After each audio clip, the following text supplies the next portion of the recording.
তসলিমা নাসরিনের একটি কবিতা পাঠ করব আজ। কবিতার নাম কারো কারো জন্য এমন লাগে কেন। জানি না কেন হঠাৎ কোনো কারণ নেই, কিছু নেই, কারো কারো জন্য খুব অন্যরকম লাগে, অন্যরকম লাগে। কোনো কারণ নেই, তারপরও বুকের মধ্যে চিনচিনে কষ্ট হতে থাকে। কারুকে খুব দেখতে ইচ্ছে হয়, পেতে ইচ্ছে হয়, কারুর সঙ্গে খুব ঘনিষ্ঠ হয়ে বসতে ইচ্ছে হয়, সারা জীবন ধরে সারা জীবনের গল্প করতে ইচ্ছে হয়।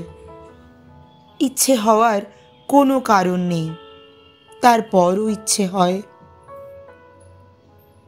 ইচ্ছের কোনো লাগাম থাকে না, ইচ্ছেগুলো এক সকাল থেকে আরেক সকাল পর্যন্ত জ্বালাতে থাকে প্রতিদিন।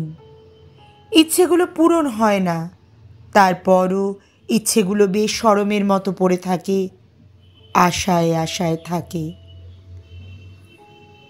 কষ্ট হতে থাকে, কষ্ট হওয়ার কোনো কারণ নেই, তারপরও হতে থাকে, সময়গুলো নষ্ট হতে থাকে। কারো কারো জন্য জানি না জীবনের শেষ বয়সে এসেও সেই কিশোরীর মতো কেন অনুভব করি। কিশোরী বয়সেও যেমন লুকিয়ে রাখতে হতো ইচ্ছেগুলো, এখনো হয়।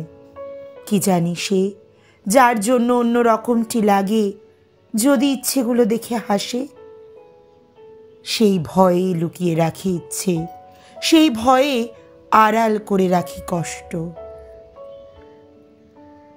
হেঁটে যাই যেন কিছুই হয়নি, যেন আর সবার মতো সুখী মানুষ আমিও।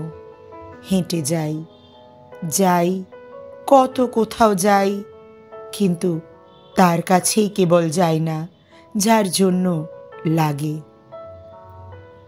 কারো কারো জন্য এমন অদ্ভুত অসময়ে বুক ছিঁড়ে যেতে থাকে কেন। জীবনের কত কাজ বাকি, কত তাড়া, তারপরও সব কিছু সরিয়ে রেখে তাকে ভাবি। তাকে না পেয়ে কষ্ট আমাকে কেটে কেটে টুকরো করবে জেনেও তাকে ভাবি। তাকে ভেবে কোনো লাভ নেই জেনেও ভাবি। তাকে কোনো দিনও পাবো না জেনেও তাকে পেতে চাই। তাকে কোনো দিনও পাবো না জেনেও তাকে পেতে চাই। আজ পাঠ করলাম তসলিমা নাসরিনের লেখা এই কবিতাটি কারো কারো জন্য এমন লাগে কেন।